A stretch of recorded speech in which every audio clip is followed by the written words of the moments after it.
this week's podcast, we talk with Rob Daviau, game designer and the creator of the legacy game concept.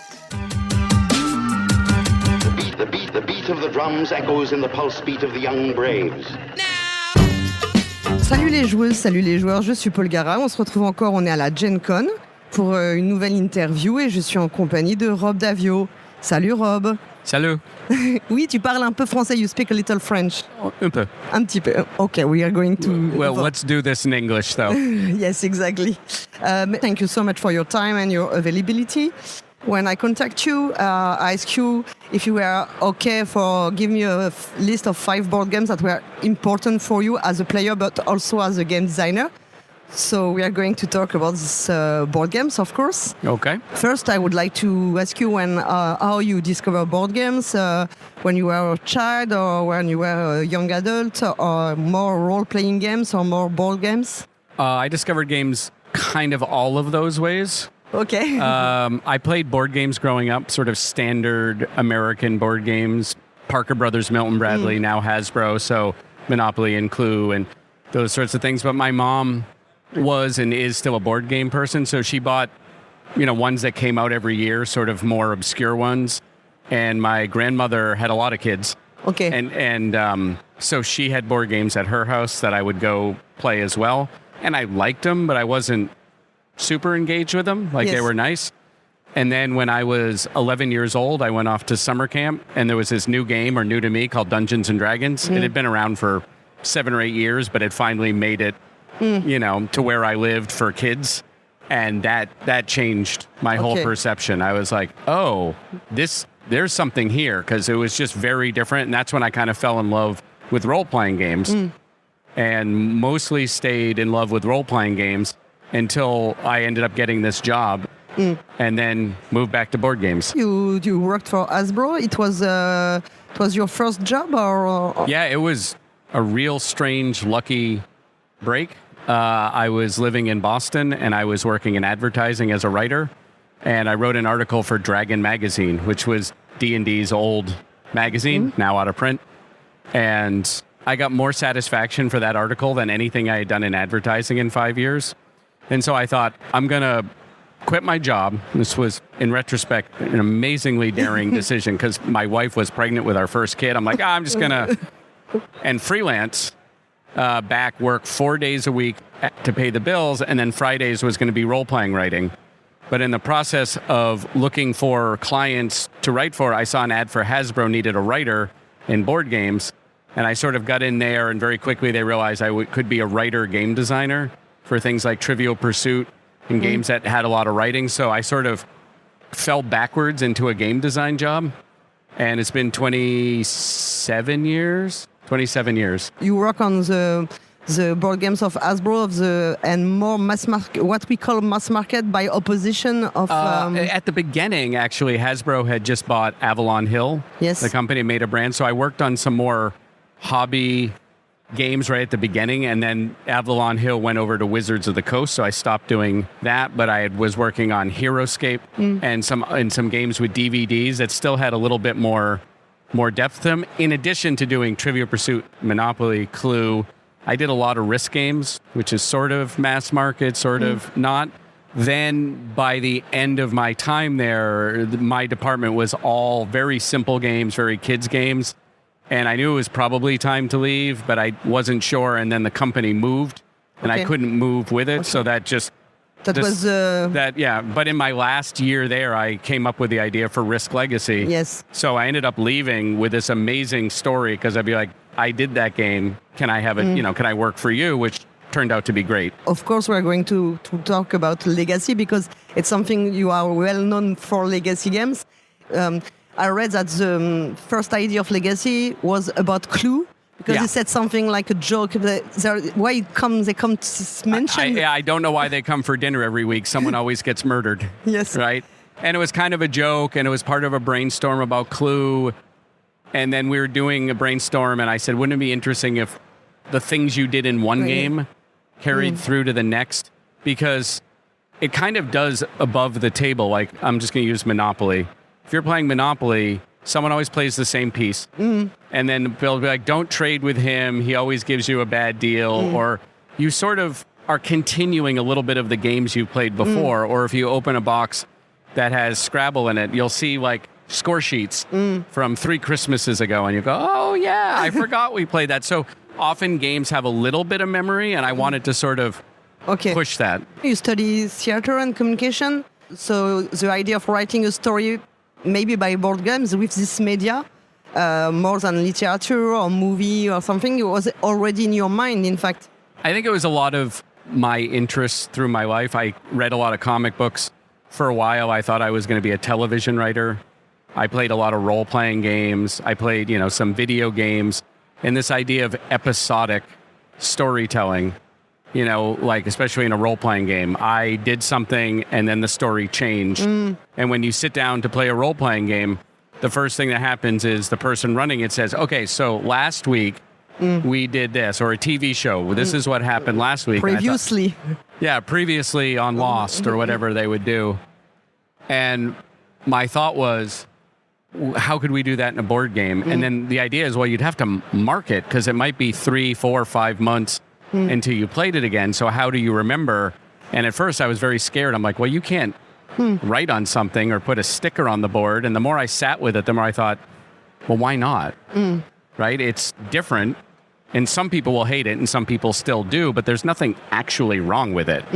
We are going to talk about the first board game of your list, but we already mentioned it, but it's not a board game, it's a role-playing game. It's Dungeons and Dragons. Yeah. It's released in 1974. So you were a child, I think. I was 4. You were. I was alive, but I was 4. And I discovered it when I was 11. Okay, it's a confidence. It changed also my life because it was my first entry in this amazing world. What do you think was the first time you played? Do you have an idea of what a role-playing game could be or not at all? I'd never heard of it. And I was do you have summer camps in France where you send kids off for 2 or 3 weeks? And some kids were there who played at home, but they didn't have any books and they didn't have any dice, so it was just storytelling. Okay. And I was like, what are you doing? Like, we're playing a game. I'm like, you're standing in the woods. And it's like, well, I'm telling a story and they're interacting. And I was like, this is interactive storytelling? This is fascinating. And so I sort of learned it was called Dungeons and Dragons. And when I got back, I found out a little more. I don't remember how. But I just remember that feeling of being like, this, you can do anything. And you're writing a story together. And I was captivated. And because I was the most excited, and I have 2 younger brothers, so I was always the one who was the dungeon master. Still today, but even more so back then, there weren't enough rules to know everything. So people would do something, and I would have to make up a rule. Oh, okay, why don't we just decide? And so I was basically game designing, and it was so fun. Okay, I got an idea. Let's do this. Or I'd come up with a new spell, or I'd come up with a new magic item or a new monster, and it was all game design. And I just love that creative escape. There are some players for role-playing we want to respect the rules. The rules are very important. They want to respect. And some others, they said, okay, we can adapt and players can create with the dungeon master, in fact. So you were more in the creation, the co-creation? Yeah, I think there's places for simulations and computers do it well. A lot of modern role-playing games, like including D&D now, try to explain everything so there's a right answer. But it's, to me, a fruitless task. I don't know if fruitless is a word that translates. It's something you're never, pointless. Because there's always going to be something that isn't explained. And so you make a rule for that, and then there's another thing, and you make a rule for that. So I always really like the idea of give the basics. Yeah. And then just trust the person running it, or the table to be like, how do we want to do this? Like this? Does this work? Okay, let's... I think in your board games there is this idea of emergent narrative. I think it comes from the role-playing games. 100. And I wanted to be a television writer. Yeah. I have sat down and tried to make a more European-style game with set collection and numbers and things.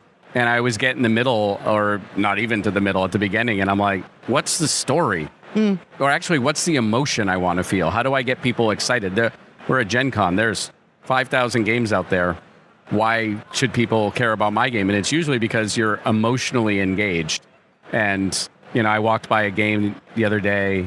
It's a European, Hansenglück, I think, and it's just called Fried Potatoes. And it says everybody loves a fried potato. And I'm like, I'm interested. That's enough of a story for me to be interested.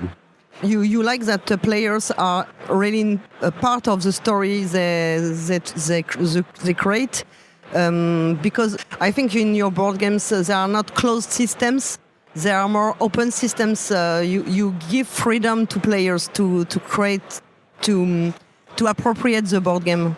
I do. I've definitely have a little streak of doing stuff that's different, and sometimes it works, and sometimes people are not interested in what I'm doing. But for me, if I'm sitting down, almost always I'll start in a very contained space, but my brain just wants to find something different to do, just because it will entertain me, and I think it'll entertain other people.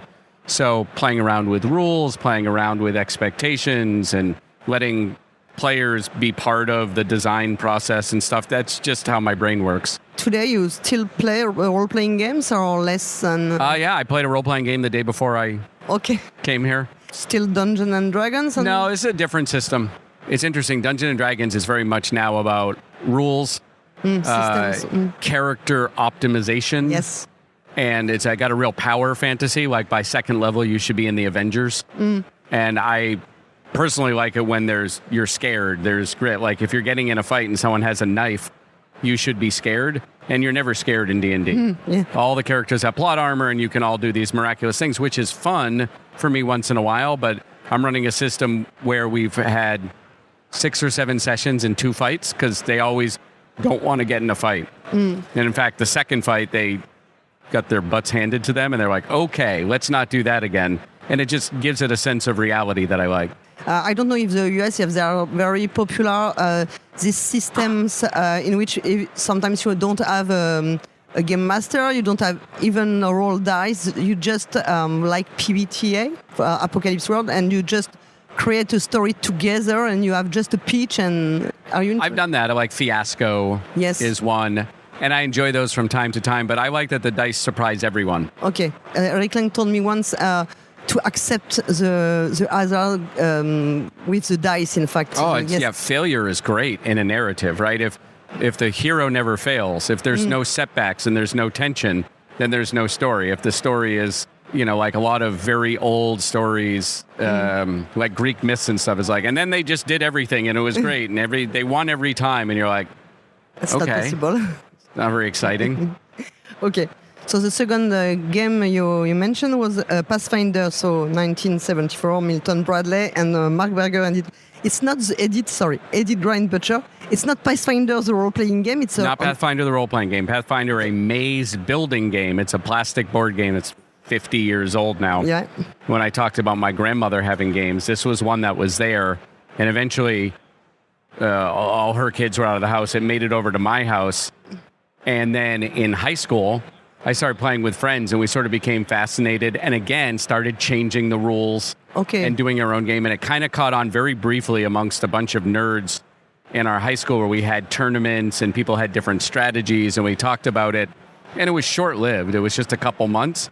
But again, it showed me how to change a game, how to tweak a game, how to get other people interested in a game, how to organize a tournament, how to get involvement.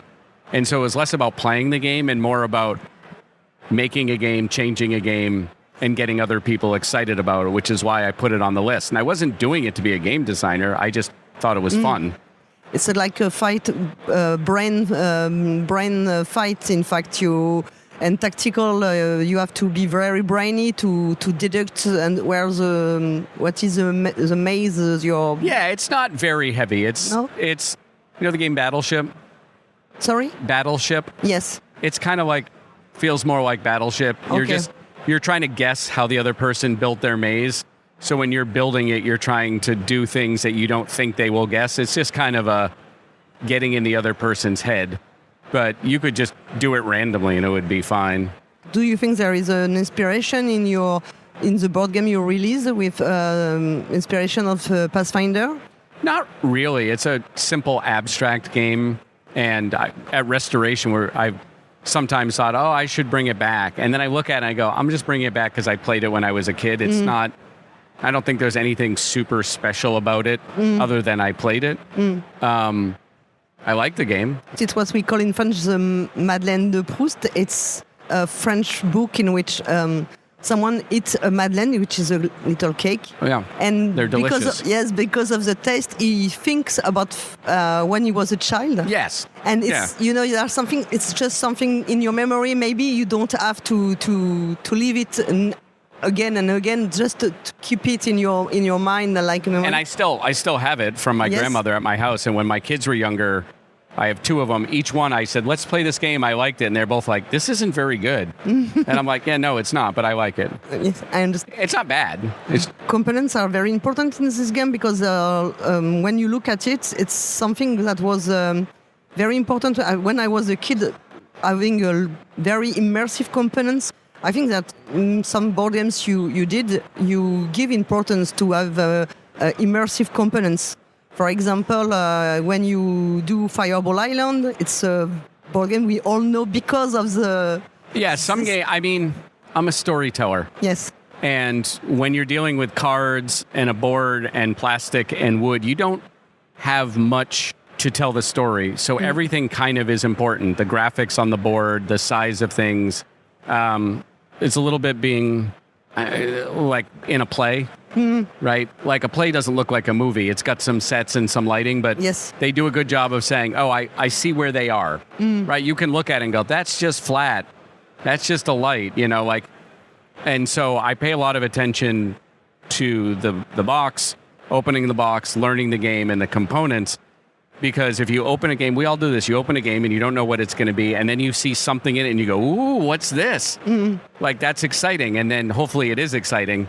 Sometimes I open a game again. I tend to be more American here. And if it's all just cubes and cards, I go, where am I supposed to get excited? Yeah. The game may play great, but I want that little visual totem to get hooked.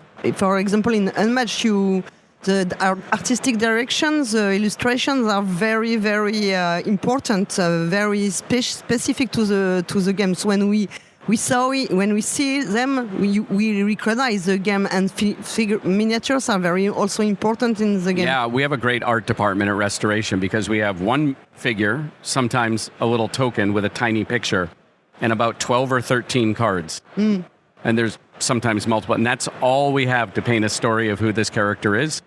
And a few things in the rule book, so we really pay attention to those. It's just a fantastic art team. So you said that for Pathfinder, you were thinking about giving him a new life with Restoration game, but you don't think it was maybe a good idea? I mean, maybe it will someday, just not right now. Okay.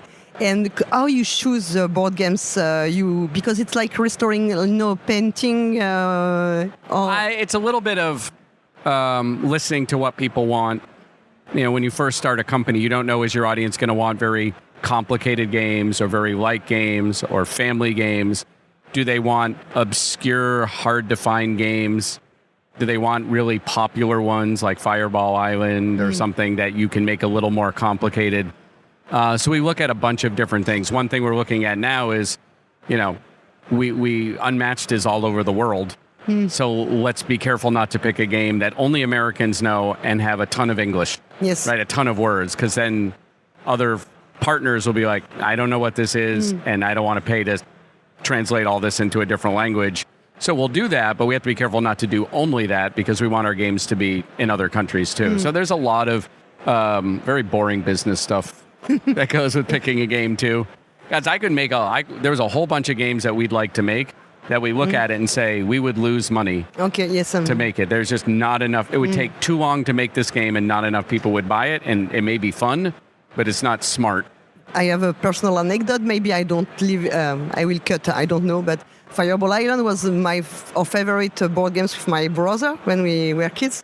And there was something, when you have to throw the fireball, we said something very stupid. It was a kid's joke. In French, it's boule de feu, and we say foule de bœuf, like buyer fall, or instead of.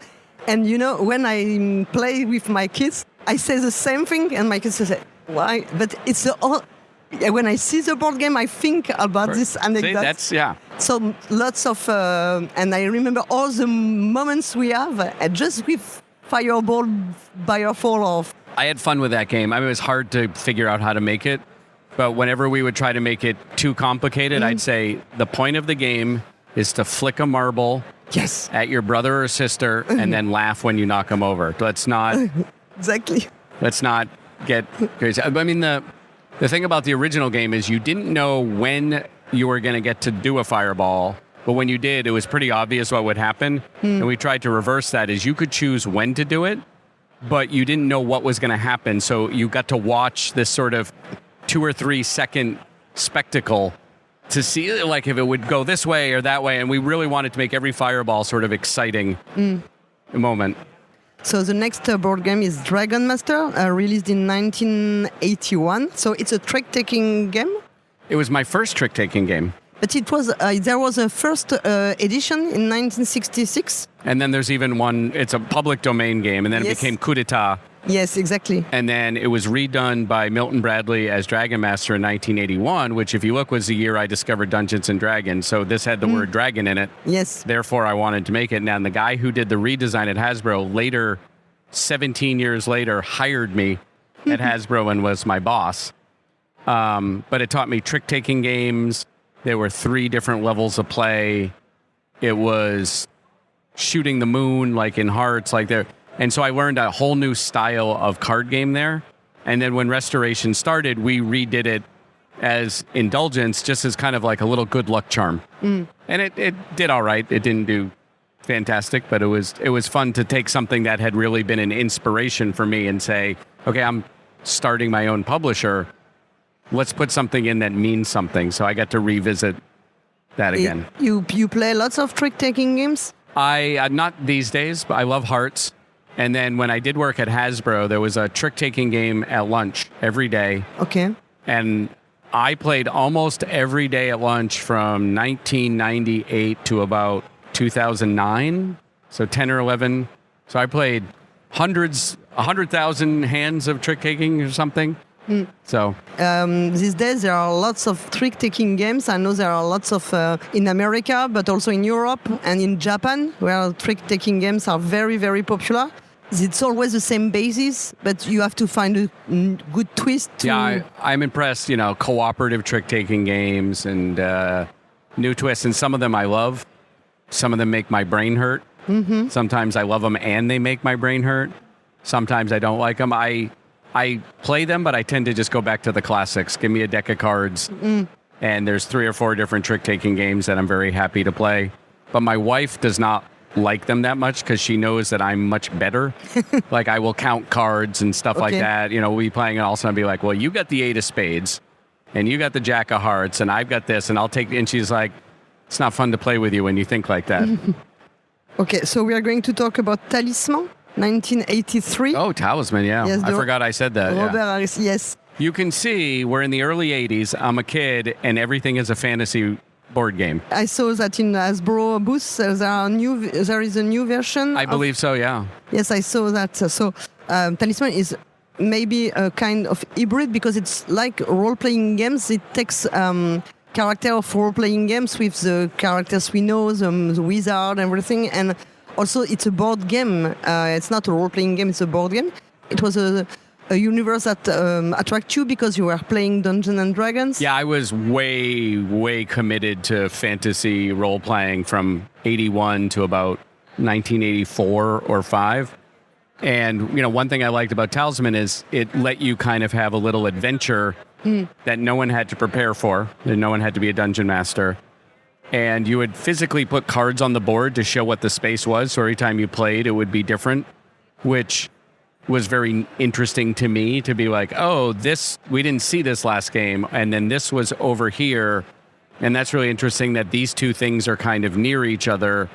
And so you would play the same game, but the world would change and the board would change, which is not all that spectacular. But if you've never seen it before and you're 14, it feels pretty magical. I think we rarely finished it. There were an outer board, a middle board, an inner board, and somewhere in the middle board we'd all get tired because it had been 3 hours and we would just kind of stop. But I know I finished a couple of them. But again, it was that sense of what could a game do that I hadn't seen before. And that's why it stuck with me and that's why I put it on the list. We were talking about the these moments where you play and something incredible happens, and it gives you more emotion than maybe when things are too balanced. It's quite flat, in fact. Yeah, no, here's my secret is like there is no perfectly balanced game. And if there is a perfectly balanced game, there's no highs and there are no lows, right? There's right in the middle. And I play those sometimes and I enjoy them, but often I just feel like nothing happened. You know, my first turn was the same as my last turn. And if I did 10% better than you, then I won.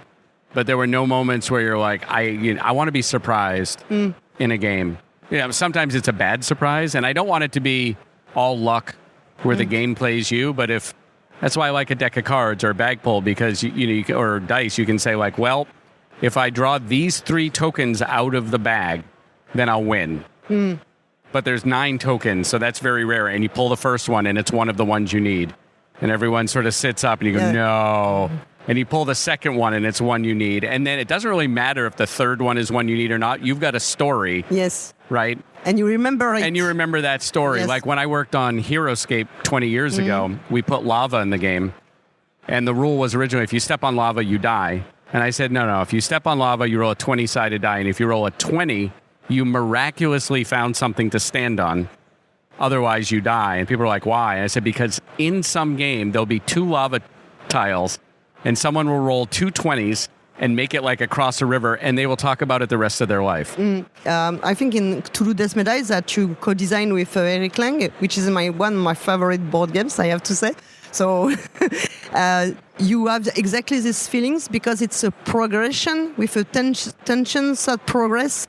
And at the end of the games, most of the time we are not on our seat. We are all. Oh, thank you. That's my favorite compliment. If we're playing a game, if someone's playing one of my games and everyone's standing, I know I've done it. Right? Like you're like a kid. You can't sit still because you're too excited to see what happens next. At the last turn, when we roll the dice, we have this feeling. We know it's the last turn. We have just one chance, defeat or victory. We don't know, and it's so many emotions. And I play. I have a group of friends. We are four girls, and we met twice a year to have a weekend of board games. And each weekend we play Toulouse Desmedai. And I can tell you that we remember all the games we have. And I had fun. They're not all out, but I've done 6 seasons of that. And I do a lot of work on the map design and the scenario, the episode design. And then each of the decks of cards, the discovery cards, always has a main plot and then a little secret secondary plot that most people don't notice, but I enjoy writing them. Like in season 1, episode 2, it takes place at a masked ball, a masquerade. And there's a story going on about escaped animals, which everyone notices. And then there's a second one where there's a husband who's there with a woman he's having an affair with, and his wife has found out, and she's trying to poison them. And if you don't get all the cards or you don't get them in the right order, you'd have no idea what's going on. But I love hiding things like that in games. And I think in these board games, we really feel this idea that we find in your work.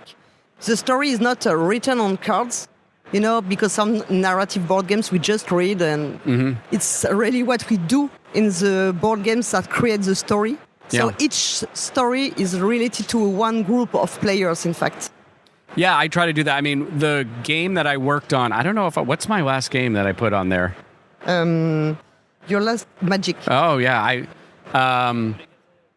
I did a lot of design and development work on the original Betrayal at House on the Hill. And that's when I had been at Hasbro for about a year and a half. And that's when I was like, oh, you can really bend a game to tell a story. Now, the idea came in from the original designer with haunts and a haunted house, but I did a lot of redesign and development work on that for about a year. And that's when I realized you can really put pieces down, a little card here, a token there, something here, and then people will write a story around it. They'll fill it in.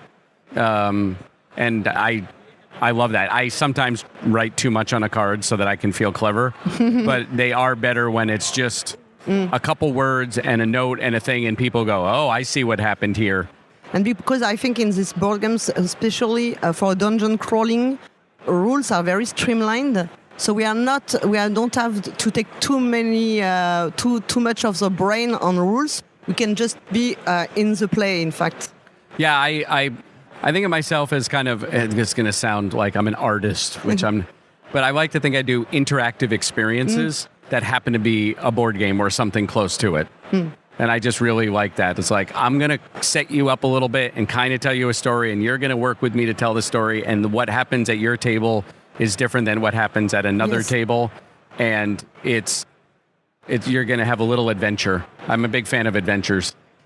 Because with Legacy, we have this feeling also that, in my opinion, about your design, is that you create living systems and not just rules that are imbricated but closed and players have to adapt to the rules. Because it's a living system, players can be a part of the rules, and it's why we feel this. It's not just playing; it's an experience. You know what I mean? And I think in Legacy, it's really what you create with Legacy. It's this idea of unique experience. Yeah, I wanted every game to feel a little different, but I mean, you can't give up complete control as a designer because then some will be very bad. Maybe some people would say my games are bad anyway, but I try to be like, your game's going to be different from that game, which can be different. There's going to be a couple things that are the same, but you're going to have different choices. But I want to feel like the players are either part of the conversation or they're like, what's Rob up to? What's he doing here? He's going to, they're trying to like, well, I'm having a conversation through a board game with people. And that's just fun. You did lots of legacy board games, of course, Risk Legacy, Seafall, which was your first personal project. Then Pandemic and Ticket to Ride Legacy. Betrayal Legacy. Yeah, Betrayal Legacy. Ultimate Werewolf Legacy. There's another one I'm forgetting. Do you have the feeling that you grow in skills? You improve your skills with Legacy, or I'm of two minds. At the beginning, I had to figure everything out, which was hard. But it was kind of exciting to try to think about how I could do this and do that. And then I saw what worked and what didn't. So now when I work on legacy games, and I got a few more that will come out, but then I'll probably be done.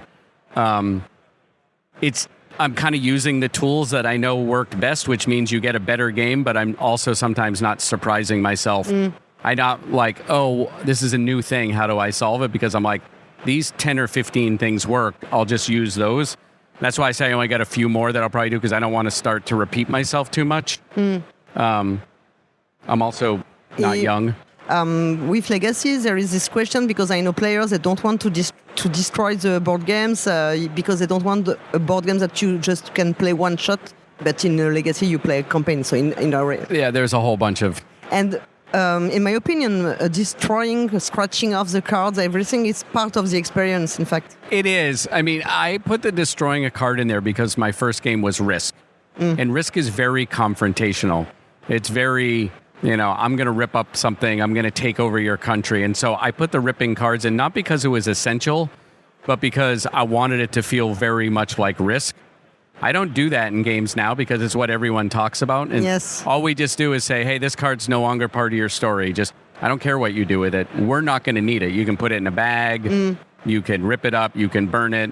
You can do whatever you like. But it's more about going on a journey and opening and making some choices and getting new rules and new chances. And do you want to put card 1 or card 2 into your deck?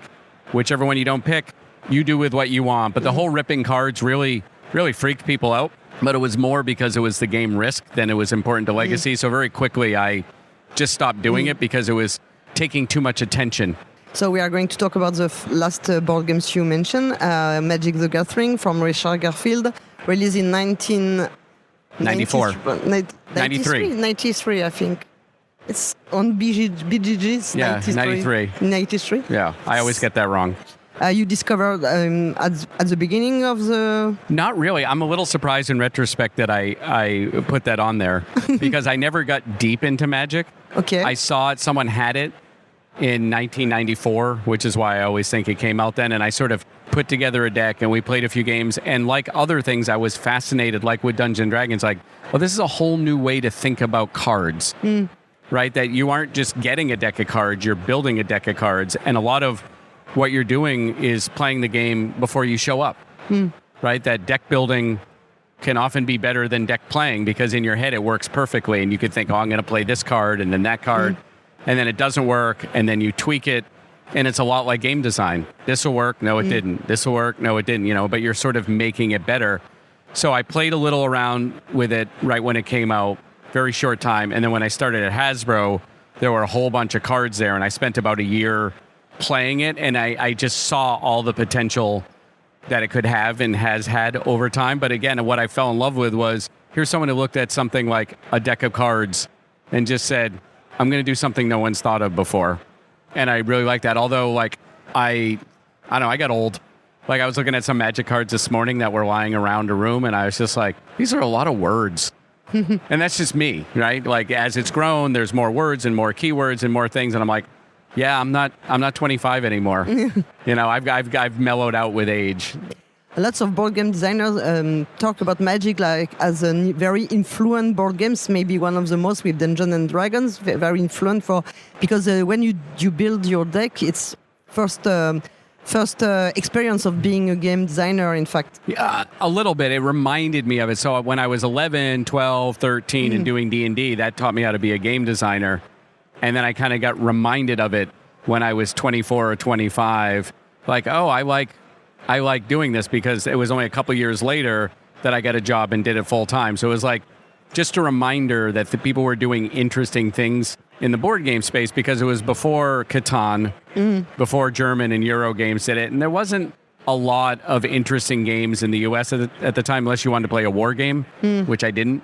Right, I played a few here and there, but I was mostly in role-playing games or other things. So this felt very fresh and new to me, because it didn't feel like you had 80 pages of rules, although the official rules of Magic now are like 400 pages or something. Like, you could understand it pretty quickly, and then you could just swap a couple cards in and out of a deck and it would play very differently, and I just found that fascinating. But I didn't go very deep with it. But I loved what it did and the breath of fresh air that it had. Was Magic an inspiration for Unmatched? Because, of course, there are differences, because you cannot add, you don't build your deck, but there is this idea of having a deck with a real strong identity in Unmatched, as maybe in Magic, when you choose your color you're going to play. It's a little bit. I mean, originally Unmatched was a game that I worked on with Craig Van Ness called Star Wars Epic Duels, that we threw together real quickly back in 2001, which was right after I was playing a lot of Magic. Craig taught me a lot. He would just absorb games. So the idea of playing cards to battle with cards, I'm sure it came from Magic and all the other CCGs that were out in the 90s. It has been long enough that I don't remember exactly what it was. I think we talked about it, and Craig was always us. We talked about, like, you could do this, and then like a couple hours later, he had a general idea of the rules, and then we refined it, and then we made a bunch of decks. And so it went pretty quickly, because you had to move quickly at Hasbro. So I'm sure it wasn't a thing where we said, let's do something like Magic. I think it's just more... It was something it was in somewhere the toolbox. In your mind. Yeah, somewhere in your mind, like, oh, you'll have a deck of 30 cards, and you'll use these cards to battle each other. Of course, because a lot of games were doing that, at the time. Is there asymmetrics because we don't have the same deck? This idea of using asymmetry to have these specific parties, it's not the same cards that are going to be played, in fact. Yeah, asymmetry is great. I love asymmetry, and apparently I also like anyone punching anyone, because I keep doing that. So in Unmatched, there is that skirmish, tactical skirmish games. Often they are very complicated games. I think the rules are very complicated. In Unmatched, you streamline the rules, notably with these colors to know if I can attack you with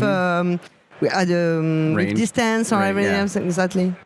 I like things simple. Like I said, I got older, and also, there are a lot of games out there, tactical skirmish games with complicated rules and complicated steps. And I was like, let's just keep it simple. And I have a designer in-house now who does most of Unmatched. He's very, very good at it. And about the only thing I have to do now is play a deck and say, this is great, make it half as complicated. Make it simpler. Remove that. This card's too complicated. I'm just trying to make sure, because the more you play a game and the more you think about it and work on it and design, and there's like tournaments going on around us right now, the more you don't understand that it's getting more and more complicated because it feels normal to you. So I'm the one who my job has become saying like, this is cool. Please make it a little simpler. Board game designer often say that it's harder to take off rules than to add rules, in fact. Oh, it's easy to add stuff. Yes, it's Yeah, and like it's something I say in my meetings or co-designers, I'm like, okay, this is just a patch, right? Like Yes. we've got a leak and we put a patch on it, but that didn't really fix the problem. We just covered it. And soon your game is all patches and exceptions. In almost every game you play, you can find, you look and you go, oh, that rule, that's a patch because they couldn't get it to work and they just said, I have nothing else. That's fine. Every game has one. It's when a game has 9 or 10, when you're just explaining a game and you go, oh, yeah, but also, well, but not in this case. I said you reshut, but you don't reshut, and like you have all these exceptions. That's just a sign of it wasn't working, and they just patched it. And then you are at the Gen Con for the presentation of the next release for Restoration Games. You can talk about it a little. Yeah, we just did a talk today about what's coming out next year. Where we've got an expansion for Return to Dark Tower that we are crowdfunding way sooner than I'd like because we have a lot of work to do. We've got a few more unmatched coming out, including Hellboy, the comic book, and one Stars and Stripes, which is American folk heroes. We are doing another Thunder Road, which is going to be kind of a campaign Thunder Road, not Legacy, just campaign. And we got a whole bunch of stuff that we haven't mentioned yet, but we're excited. You still work on Legacy games? Yeah, I spend about half my time with Restoration and half my time on other games.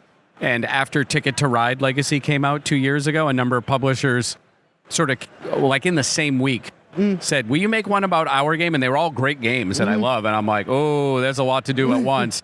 So I kind of have spaced them out a little bit. I'm finishing up one.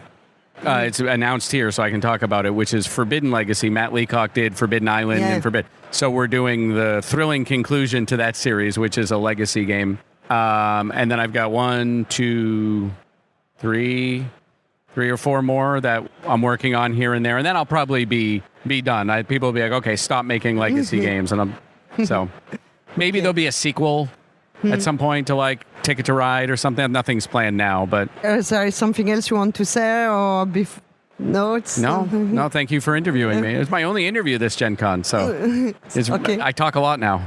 No, it's great. And thank you so much for your time availability. And as I said, I'm a very big fan of Clou des Médailles. And I was very happy to have the opportunity to discuss about this board game with you. Oh, it's been great. Thank you. Thank you. Merci beaucoup. Au revoir. De rien.